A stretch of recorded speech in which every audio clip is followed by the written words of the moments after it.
ఇప్పుడు అతి అద్భుతమైన అవతారం, భక్తులకి ఇటువంటి అవతారం స్వామివారిది. జయ శ్రీ నరసింహ భగవానికి. భక్తవత్సలుడు భగవంతుడి తాలూకా చెప్పున్నారు, పరిత్రాణాయ సాధూనాం, దానికి నిదర్శనం నరసింహస్వామి. భక్తుల తాలూకా వాక్యాన్ని పాటిద్దామని నరసింహస్వామి వచ్చారు. సత్యం విధాతం నిజభృత్య. నిజభృత్య అంటే ఏంటంటే దాసుడు, భృత్య అంటే భక్తుడు. నిజభృత్య భాసితం చెప్పేశారు. భక్తులు చెప్పారు. ఏం చెప్పారని తెలుసు, మనం అంతిమంగా తెలుసుకున్నాం. ఏం చెప్పారు భక్తులు? స్తంభే స్వాయం నా మృగ నా మానుషం. స్తంభం నుంచి ప్రకటన అయ్యారు, అతను మృగమా మనిషి. దేని గురించి? నిజభృత్య భాసితం. నా భక్తులు చెప్పారు కాబట్టి నేను ఇటువంటి అవతారం ఎత్తాను. ప్రహ్లాద్ చెప్పకపోతే అటువంటి అవతారం ఎత్తపోదు. ఎంత భక్తవత్సలుడు చూడండి. భక్తులు పిలిస్తే ఎక్కడ వైకుంఠం నుంచి కూడా రావాల్సిందే భగవంతుడు. ఇది భక్తుడికున్న మర్యాద, భక్తుడికున్న శక్తి. భగవంతుడికి ఎవరు పిలగలరు? భగవంతుడికి ఆ వైకుంఠం నుంచి గోలోకానికి ఇక్కడికి ఎవరు తీసుకురాగలరు? భక్తుడు. చూసారా ఎంత భక్తాధీనం. ఈ భగవంతుడు మొత్తం ప్రపంచాన్ని నడిపిస్తున్నారు. అతనికి శక్తి కన్నా అంత ఎవరిది శక్తి లేదు, కానీ అతని శక్తి కూడా నువ్వు కంట్రోల్ చేసే శక్తిని కూడా పిలిపించే శక్తి ఎవరికి ఉన్నది?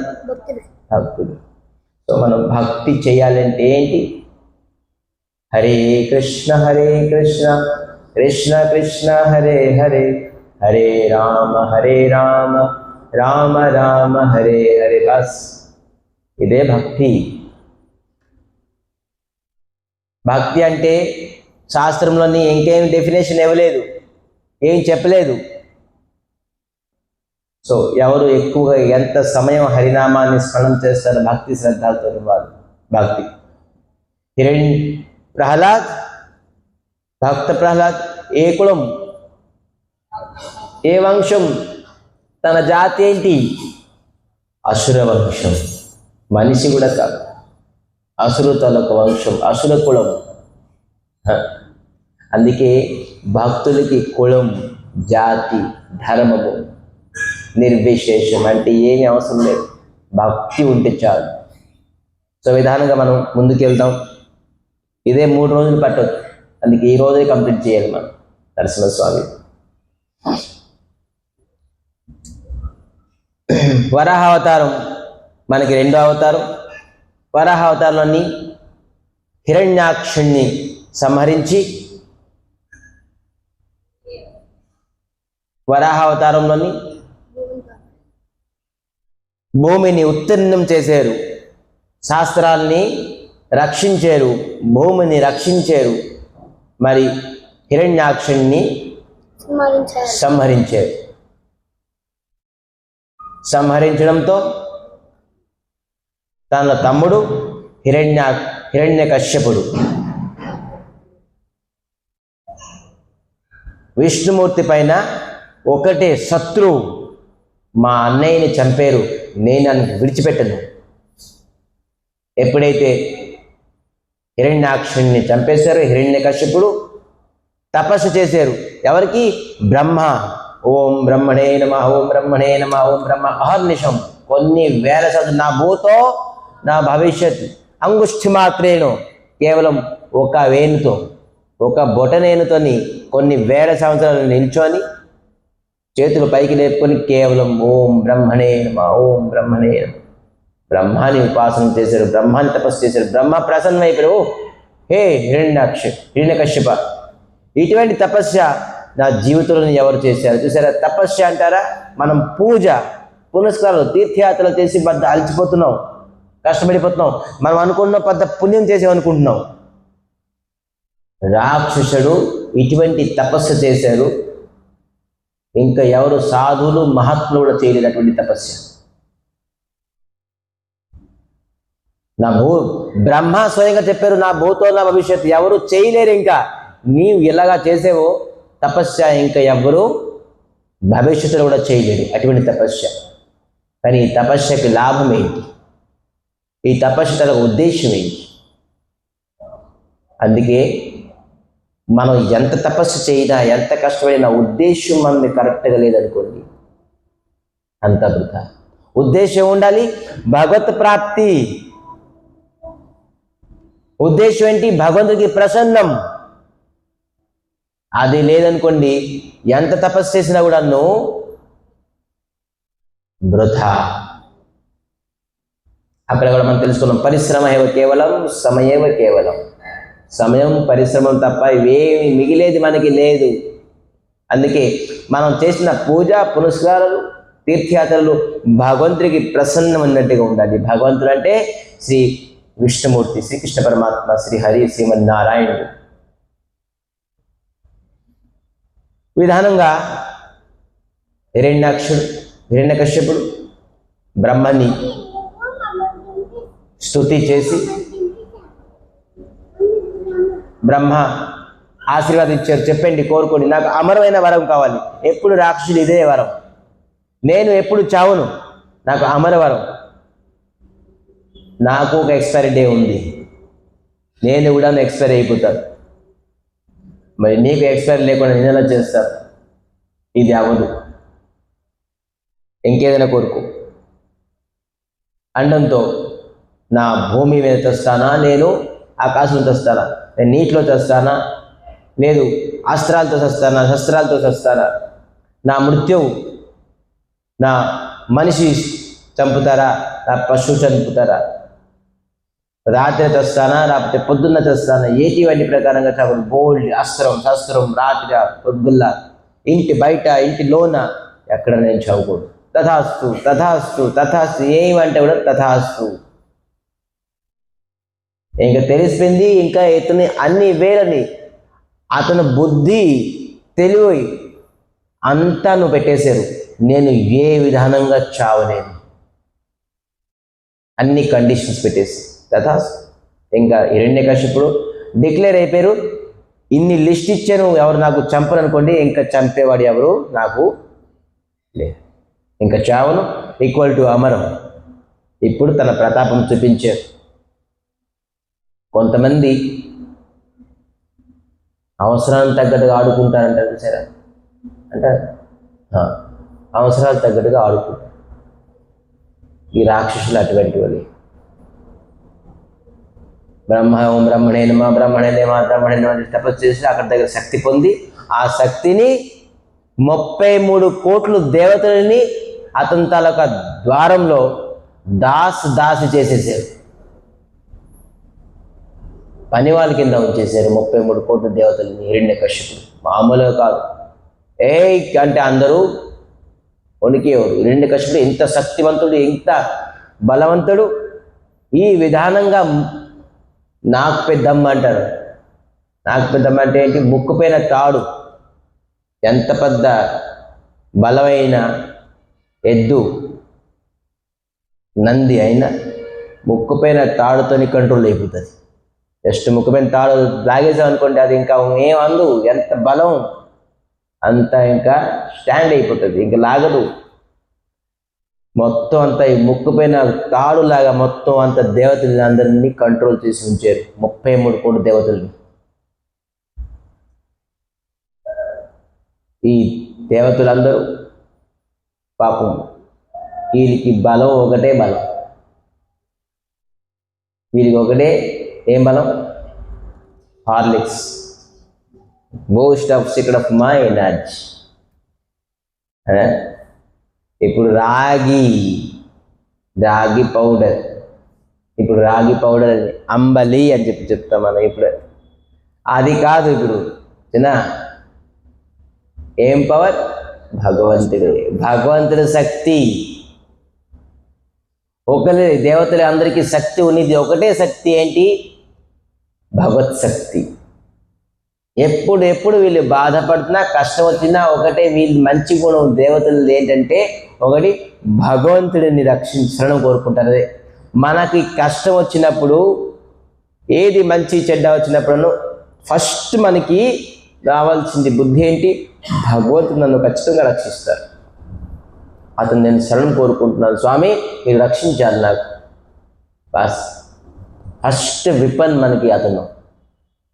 ఎప్పుడైతే మనం ఆ విధానంగా ఆలోచించుకున్నా ఖచ్చితంగా భగవంతుడు మనకి అవశ్య రాక్షివే కృష్ణ విశ్వాస పాలన, అవశ్య రక్షిస్తారు మనకి.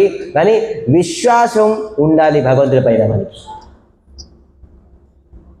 దేవతకి ఆ విశ్వాసం ఉన్నది కాబట్టి పాహిమాం స్వామి, ఈ హిరణ్యకశిపుడు తాలూకా అరాజకత అన్యాయాన్ని మేము తట్టుకోలేకపోతున్నాం స్వామి, మీరు అలాగైనా ఉన్నారు. సమయం వస్తాను నేను. ఎవలే అభయం ఎవలే. ఎంత దేవతలకి బాధపడినా కూడాను, దుఃఖమైనా కూడాను ఇంకా సమయం ఉన్నది, వెయిట్ చేయండి అని చెప్పారు భగవంతుడు. ఈ విధానంగా 5 సంవత్సరాలు తనకు ఒక అబ్బాయి ప్రహ్లాద్ ఎప్పుడైతే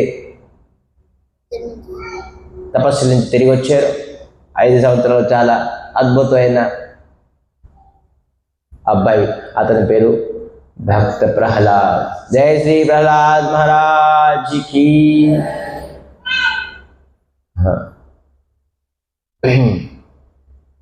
ప్రహ్లాద్కి మొత్తం ఆ సమయంలోని హిరణ్యకశ్యపుడికి జగతం అంతా, ఈ 3 లోకాలు హిరణ్యకశ్యపుడికి భగవంతుడు అన్నాడు.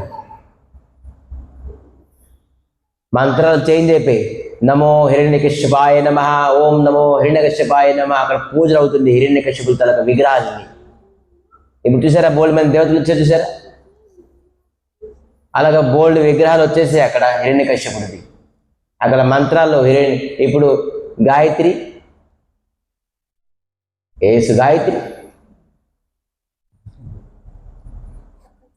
ఇంకా సుప్రభాతం, అలాగా అప్పుడు కూడా వచ్చేసింది హిరణ్యకశ్యపు గాయత్రి, హిరణ్యకశ్యపు సుప్రభాతం, మూలమంత్రం ఓం నమో హిరణ్యకశ్యపాయ నమః. ఎవరు వచ్చినా కూడా ఆ ద్వారంలోని ఓం నమో హిరణ్యకశ్యపాయ నమః అని వచ్చి, ఇంకా జగతం అంతా హిరణ్యకశ్యపే, భగవాన్ శ్రీ హిరణ్యకశ్యపుకి అని చెప్పేవారు. ఇంకా వచ్చిన తర్వాత ద్వారంలో ఇంకా అంతా అతను భగవంతుడు అని ప్రకారంగా ఉండిపోయేది. కానీ ప్రహ్లాద్కి పిలిపించారు, అరే ప్రహ్లాద్ ఎప్పుడు ఈ హిరణ్యకశ్యపుడికి తండ్రి అని అనుకున్నాడా, ఎప్పుడు భగవంతుడు అనుకున్నాడా? ఈ రెండూ లేదు. కానీ హిరణ్యకశ్యపు ప్రహ్లాద్ అడిగితే అన్నిటికంటే నీకు ఏది ఇష్టం? నానా, నాకు అన్నిటికంటే ఇష్టమైనది హరిస్మరణము, విష్ణు భక్తి. ఓం నమో భగవతే వాసుదేవాయ, ఓం నమో భగవతే వాసుదేవాయ. అరే పిల్లడు, వీరికి స్వతహ జ్ఞానం లేదు. పిల్లలకి యాక్చువల్లీ స్వతహ జ్ఞానం ఉంటుంది, ఎవరు నేర్పిస్తే నేర్చుకుంటారు అంతే. సో అది తప్పులోని లెక్క రాదు. వీళ్ళకి ఎవరో రాంగ్ గైడ్లైన్స్ చేశారు. షండ్ అమర్ శుక్రాచార్య తాలూకా 2 కొడుకులు. శుక్రాచార్య ఎవరు? అసుర తాలూకా గురు. షండ్ అమర్ 2 వాళ్ళు శుక్రాచార్య తాలూకా కొడుకు. రండి, ఇది చిన్నోడు, వీడికి తెలియదు, ఎవరో కొద్దిగా రాంగ్ గైడ్లైన్స్ చేశారు. ఇతనికి మంచిగా మీరు మన అసుర శిక్ష ఇది కరెక్ట్గా ఇవ్వాలి అని. ఆ హిరణ్యకశ్యపుడు బోల్డ్ మంది పుత్రులు ఉన్నవాడను ప్రహ్లాద పైన ఎక్కువ మమకారం. భగవంతుడు ఆటోమేటిక్గా అందం కనబడి, భక్తులు భగవంతుడి ఆటోమేటిక్గా ఎలాగా అందం అట్రాక్టివ్, భక్తులు కూడాను ఆ విధంగా అట్రాక్టివే.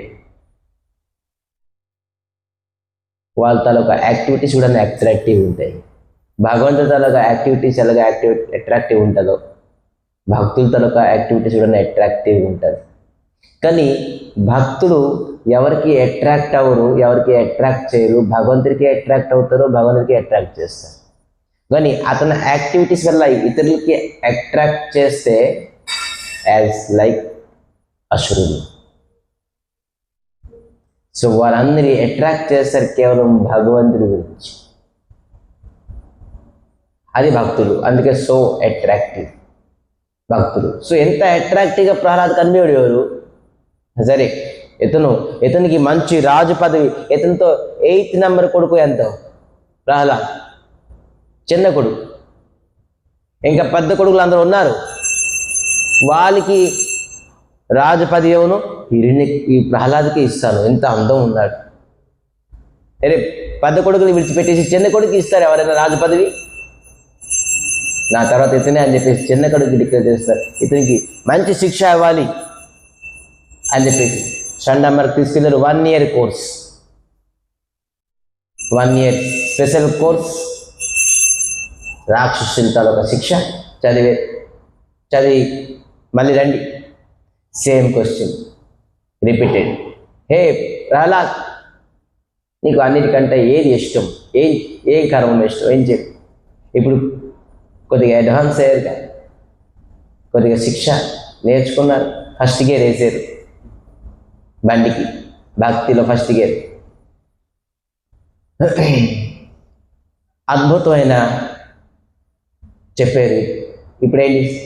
ప్రహ్లాదువాచ శ్రవణం కీర్తనం విష్ణు స్మరణం పాదసేవనం అర్చనం వందనం దాస్యం శక్ష్యం ఆత్మనివేదనం ఇతి పుంసార్పిత విష్ణు భక్తిశ్చ నవలక్షణ క్రియతే భగవత్ తదా తన్మన్యే అధితో ఉత్తమం.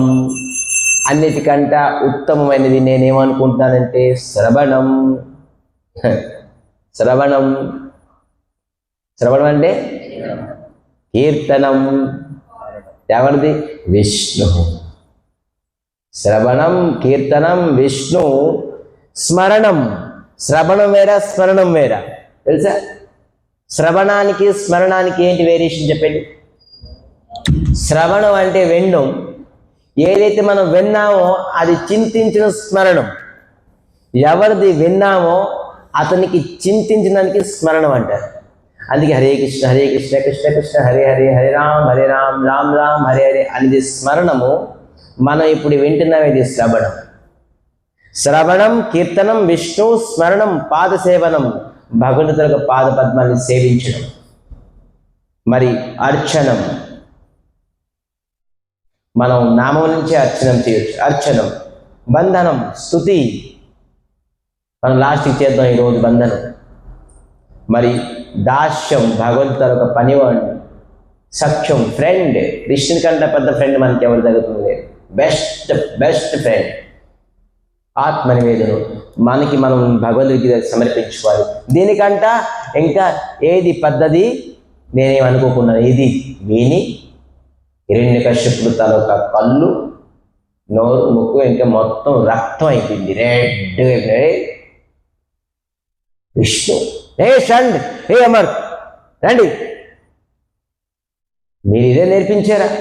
మీకు తెలియదా విష్ణు ఎవరు? నా శత్రువు తాలూకా శిక్షాన్ని మీరు నేర్పిస్తారా అని షండ్ అమర్కి తిడుతున్నారు, చెప్తున్నారు.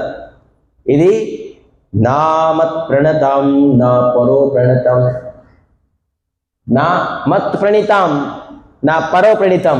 ఇది నేను నేర్పించానా లేదు ఇతరులు నేర్పించారా? మీ ప్రహ్లాదికి మేము నేర్పించలేదు, ఇతరులు నేర్పించలేదు. మరి ఎవరు నేర్పించారు? చెప్తున్నారు అక్కడ. ఏం చెప్తారు? నైసర్గక్యం మతిరస్య రాజన్. నైసర్గమతి, నైసర్గ. హే రాజన్, ఇతనికి జన్మగత స్వభావము, ఇది పుట్టుకతో వచ్చింది. ఇతనికి ఇప్పుడు రాలేదు, మేము నేర్పించలేదు, ఇంకా పర్వాలేదు ఎవరు నేర్పించలేదు. ఇతనికి పుట్టుకతోనే ఈ స్వభావం వచ్చింది. ఏం స్వభావము? విష్ణు భక్తి. ఎప్పుడైతే హిరణ్యకశ్యపుడు బ్రహ్మ దగ్గరికి తపస్సుకి వెళ్ళారో అప్పుడు కయాదు తన భార్య గర్భవతిగా ఉండేవారు. అప్పుడు నారదులు ఇలా కూర్చోబెట్టి కయాదుని భగవంతుడిగా కథ చెప్పేవారు. కయాదు వింటూ కొంతమంది చూసారా బాడీ ప్రెజెంట్ ఉండింది కయాదుది.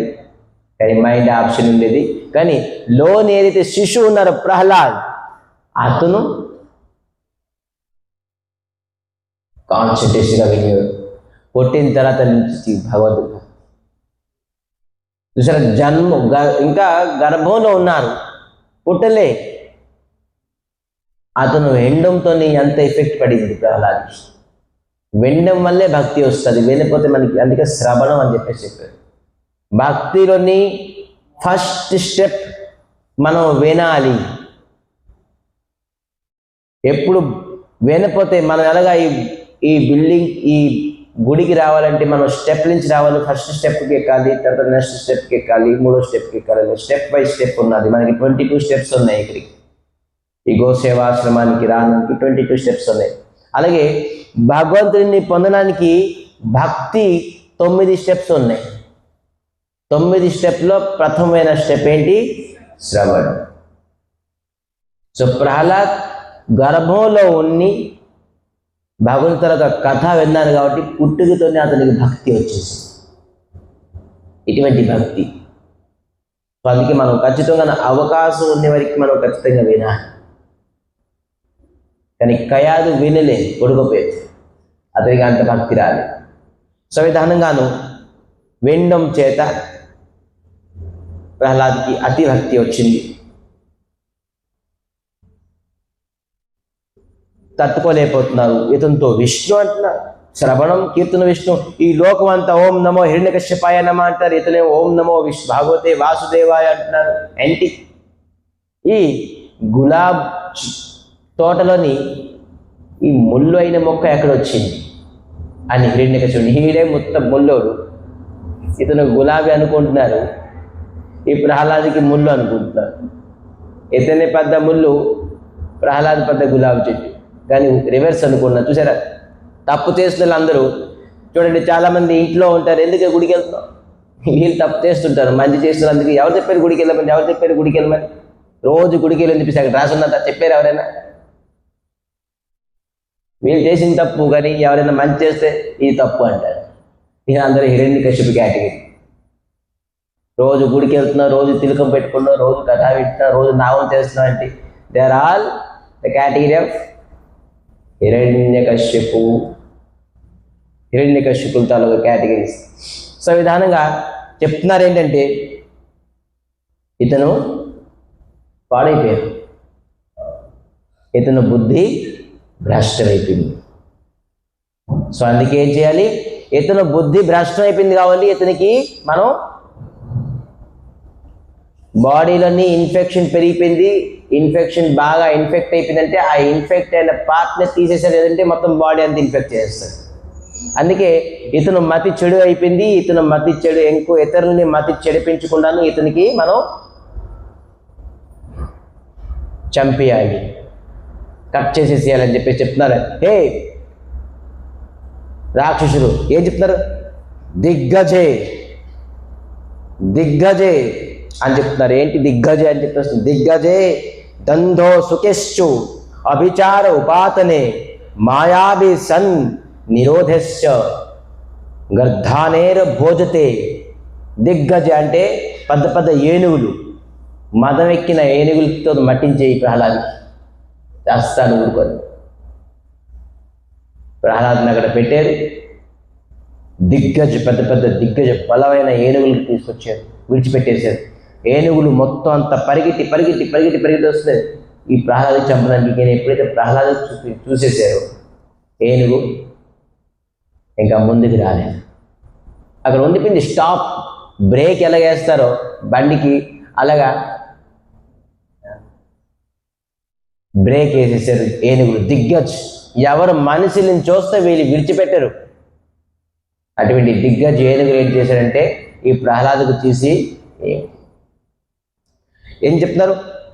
దంధ సుఖేశ్చో, అతి విషమైన సర్పాల్ని, వేల సర్పాల్ని ఒక ప్రహ్లాద్కి ఒక రూమ్లో పెట్టేశారు. వేల సర్పాలు పెట్టేశారు, అతి భయంకరమైన విషమైన సర్పాలు. వీళ్ళు కేవలం పొడుస్తున్నారు కానీ వీళ్ళ తలక విషం అంతా పోయింది, కానీ ప్రహ్లాద్కి ఏ ప్రకారం లేదు, గాయం లేదు, ఒక్క గాయం అవ్వలేదు. మరి అవిచార ఉపాతనే క్రితు, రాక్షసుడికి ఒక శక్తి ఉన్నది క్రితు. ఈ క్రితువుని విడిచిపెట్టారు. ఈ క్రితువు కూడా ఏం చేసి ఏమి చేయలేకుంది. పెద్ద పెద్ద పర్వతాల పైన మొత్తం ఏదైనా ఒక ఎముకలు కూడా కనబడకూడదు, అలాగే చంపేయాలి అని అన్నిటికంటావు హైయెస్ట్ పర్వతం నుంచి తోసేశారు. నీటిలోని కత్తిలతో, కటారులతోని, అగ్గిలోని, నీళ్ళలోని, సర్వ ఉపాయ హంతవ్యం, అన్ని ఉపాయాలని చంపుదామని అనుకున్నారు. మళ్ళీ తిరిగి వచ్చారు ప్రహ్లాద్. ఏమైంది? లేదు, ఇతనికి చంపడం మా వల్ల అవదు, సాధ్యం కాదు. ప్రహ్లాద్కి అన్నారు, రే నీకు ఎవరు రక్షిస్తున్నారు? ఎవరో బలం మీద నువ్వు రక్షించబడుతున్నావు.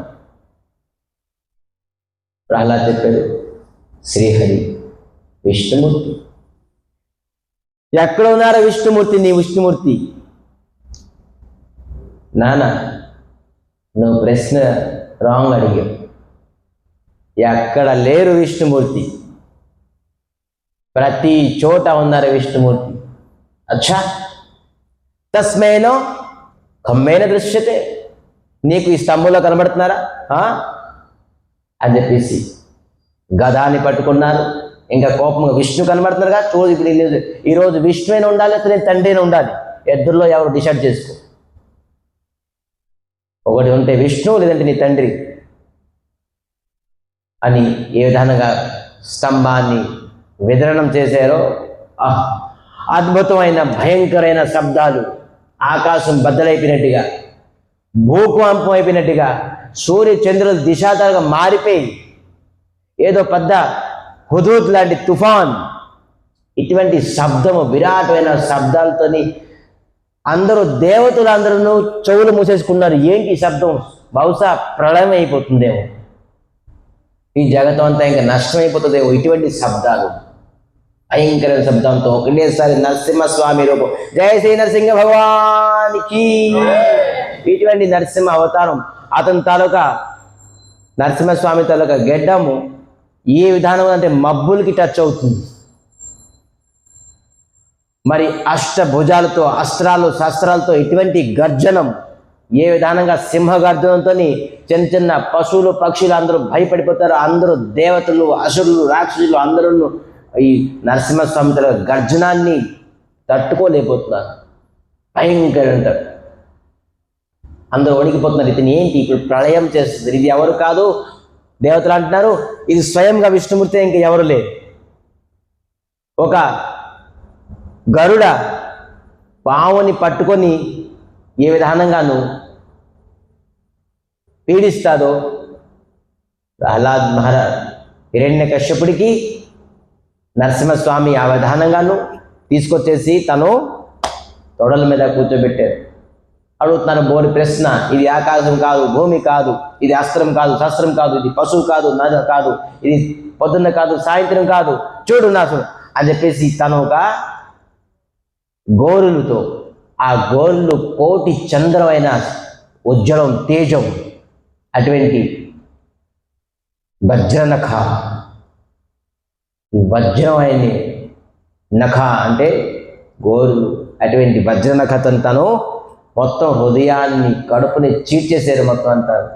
తన రక్తము బాంబ్ బ్లాస్ట్ అయినట్టుగా మొత్తం రక్తపాతం, ఈ విధానంగానే సంహరించేశారు హిరణ్యకశ్యపుడికి ఒక్క క్షణంలో. కానీ ఎప్పుడైతే భక్తుడికి మాట ఇచ్చారు కాబట్టి, భక్తుడు ఏం మాట ఇచ్చారు? నాకు ప్రతి చోట్ల కనబడుతున్నారు.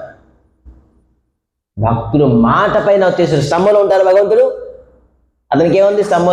స్తంభంలో ఉండే కర్మం అతనికే వచ్చింది. అక్కడ వైకుంఠాధిపతి, గోలోకాధిపతి అతను నాకు ఎంత అద్భుతంగా ఉంటారు. వజ్రం వైడ్యరాల సింహాసనంలోనే ఉంటారు స్వామి, కానీ స్తంభంలో ఉంటారా?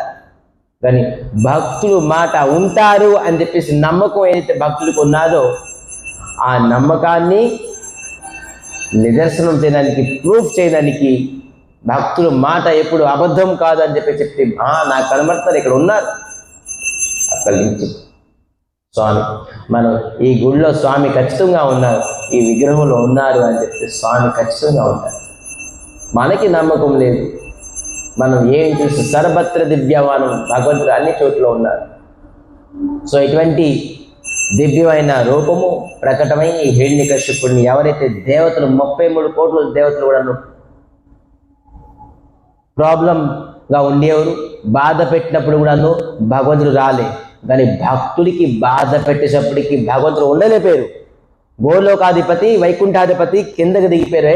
నా భక్తుడికి నువ్వు హాని చేస్తావా? దేవతలు ఎంత కష్టపడుతున్నారు, ఎంత దుఃఖం ఇచ్చారు. వారు ఈ హిరణ్యకశిపుడు దాసి కింద 10 మంది కదా ఉంచారు. బోల్డ్ సాయం కోరుకున్నారు శ్రీహరిని, కానీ సమయం వస్తుంది అన్నారు. కానీ ఎప్పుడైతే భక్తుడిని అతను కష్టపడుతున్నారో దుఃఖం ఇస్తున్నారో భగవంతుడు ఉండలేపారు. ఇటువంటి తేజమైన ఉగ్రమైన రూపము వచ్చి హిరణ్యకశిపుని సంహరించేశారు. ఇటువంటి నరసింహస్వామి అందరూ స్తుతి చేయాలి నరసింహస్వామికి. నమస్తే నరసింహాయ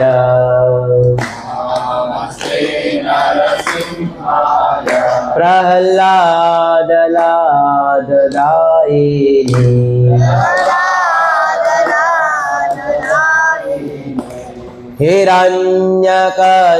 హిరణ్యకశిపుర్వచః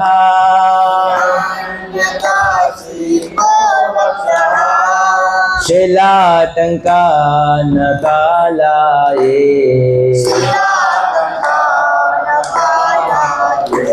యతో నృసింహ పరతో నృసింహ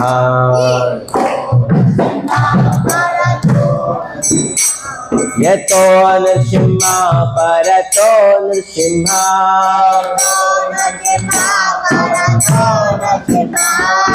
యతో యతో యామి తతో నృసింహ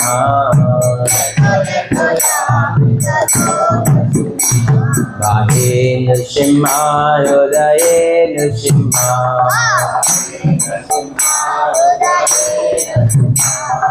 నృసింహమాదిం శరణం ప్రపద్యే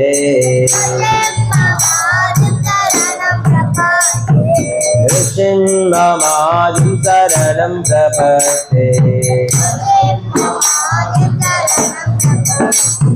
తవ కర కమల వరే నఖా అద్భుత సింగ దళిత హిరణ్యకశిపు తను బృంద ఏకమదోట నరహరి రూప జయ జగదీశ హరే జయ జగదీశ హరే జయ జగదీశ హరే అవకర కమల వరే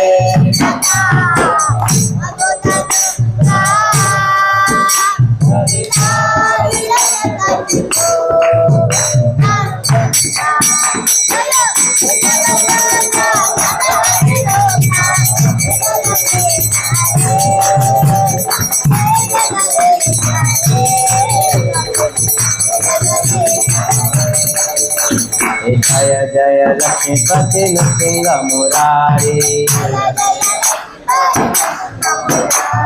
మంగళ నిలయ సర్వ మంగళహారి మంగళ భవన మంగళహారి జయ జయ లక్ష్మీపతి నృసింహ మురారి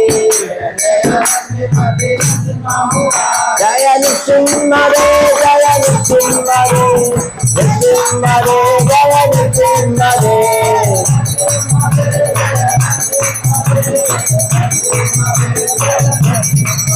జయ ప్రహ్లాద్ మహారాజ్ జయ ప్రహ్లాద్ మహారాజ్ ప్రహ్లాద్ మహారాజ్ జయ ప్రహ్లాద్ మహారాజ్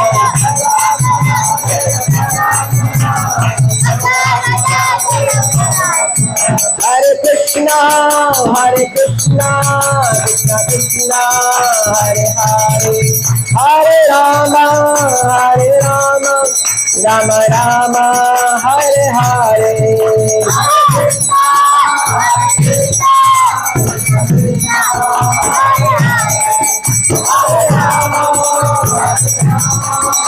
जय श्री नृसिंह भगवान की, जय श्री भक्तराज प्रहलाद महाराज की।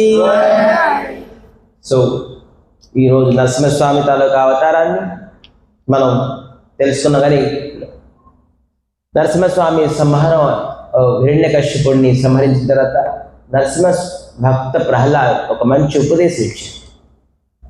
జస్ట్ 1 minute ఒక ఉపదేశం. ఇటువంటి ఉపదేశం చెప్పారు, మనిషి ఏ సమయంలో భక్తి చేయాలి.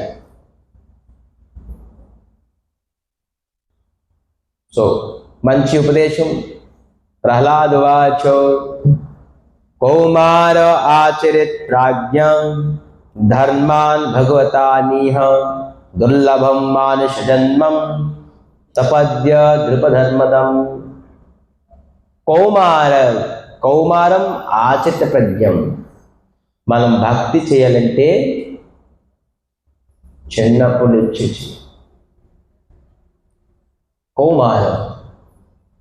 పెద్ద అయితే మనం అనేక రెస్పాన్సిబిలిటీస్, బాధ్యతలు, ఇంద్రియాల తాలూకా బలమైన ఇంద్రియాలు భగవంతుడి పట్ల మళ్ళదు. భగవంతుడి వైపు మళ్ళించాలంటే ఈ దుర్వార ఇంద్రియాలని చాలా కఠినం. కానీ చిన్నప్పటి నుంచి మనం అలవాటు చేస్తుంటే ఖచ్చితంగాను. అయితే ఎవరు చిన్నోళ్ళు కాదైతే ఏం చేస్తారు పెద్దోళ్ళు. సో అట్లీస్ట్ ఇప్పుడైనా తెలుసుకోవాలి, మనం చాలా సమయాన్ని నష్టం చేసుకున్నాం.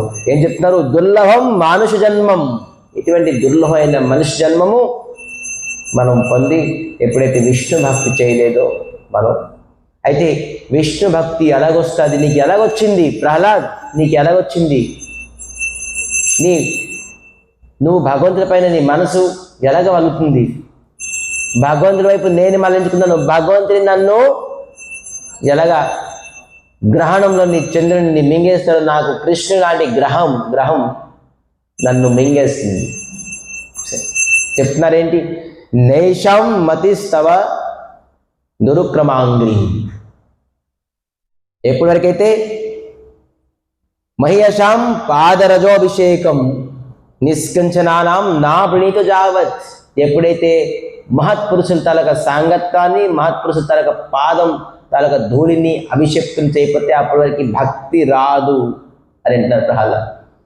నేను నారద మునుల తాలూకా మహాపురుషుల తాలూకా పాద రథం నుంచి నేను నా నెత్తి మీద వచ్చింది కాబట్టి నేను ఈరోజు భక్తిగా ఉండడానికి నాకు అవకాశం కలిగింది. అందుకే సత్సంగంలో మహాపురుషుల తాలూకా సత్సంగం, మహాపురుషుల తాలూకా సాంగత్యం ఎప్పుడు దొరుకుతుంది అప్పుడు భక్తి దొరకదు మనకి. భక్తి కేవలం మహాపురుషుల తాలూకా సాంగత్యం వల్ల మనకి వస్తారు. ఎవరు భగవద్గీత చదవలేదు, ఎవరు భగవతం వినలేదు, ఎవరు భాగవతం చదవలేదు, నిత్యం ఏదో మంచి చెడ చదువుతున్నారు, వింటున్నారు. కానీ ఎప్పుడైతే సాధు మహాత్ముల దగ్గర కథ విన్నారో భక్తి రూపమైన బీజము మన హృదయంలోని నాటుతారు. అది ఈ విధానంగా పెరుగుతుంది పెరుగుతుంది పెరుగుతుంది భగవంతుడి తాలూకా పాదపద్మం వరకు వెళ్ళిపోతుంది. సో అందుకే ప్రహ్లాద్ చెప్పిన ఉపదేశం, ప్రహ్లాద్ స్తుతి. ఇక్కడ నరసింహస్వామి ఉగ్ర రూపాన్ని చూసి, భయంకరమైన రూపం చూసి సంహరించిన తర్వాత శాంతి అవ్వుకుంటున్నారు. అప్పుడు బ్రహ్మ, ఇంద్రుడు, చంద్రుడు, వరుణుడు అందరూ స్తుతి చేస్తారు. అది అద్భుతమైన స్తుతి. ప్రహ్లాదుల స్తుతి చేశారు. మనకి ఎప్పుడైతే అవకాశం అయితే ప్రహ్లాద్ స్తుతి, భగవంతుడు ఆవిర్భావం అయిన తర్వాత ప్రకటమైన తర్వాత ప్రహ్లాద్ స్తుతి చేశారు. అద్భుతమైన స్తుతి. ఎప్పుడైతే మనకి అవకాశం అయితే మనం ప్రహ్లాద్ స్తుతి చదువుతాం. ఈరోజు ఈ విధానంగా కథాన్ని ఇక్కడ విరామం చేస్తూ నరసింహస్వామి తలక ప్రకటం, మన హృదయంలో నరసింహస్వామి రావాలి. మన ఇంద్రియాలు, మన బుద్ధి, మనసు తలొక హిరణ్యకశ్యపుణ్ణి సంహరించేసేయాలి. మరి భగవంతుని తలక భక్తిని మనం చేయాలి. సో అందుకే అందరూ ఈరోజు నరసింహస్వామి తాలూక ఆవిర్భావం అయ్యారు కాబట్టి మన కథారూపంలోని నరసింహస్వామికి మనం తాలూకా నామాన్ని ఈరోజు భక్తి శ్రద్ధలతో అందరూ భక్తి శ్రద్ధలతో ఏకాగ్రత చిత్తతో నరసింహస్వామికి స్మరిస్తూ హరినామం చేయాలి. హరే కృష్ణ. అందరూ ఎవరు కొత్త వాళ్ళు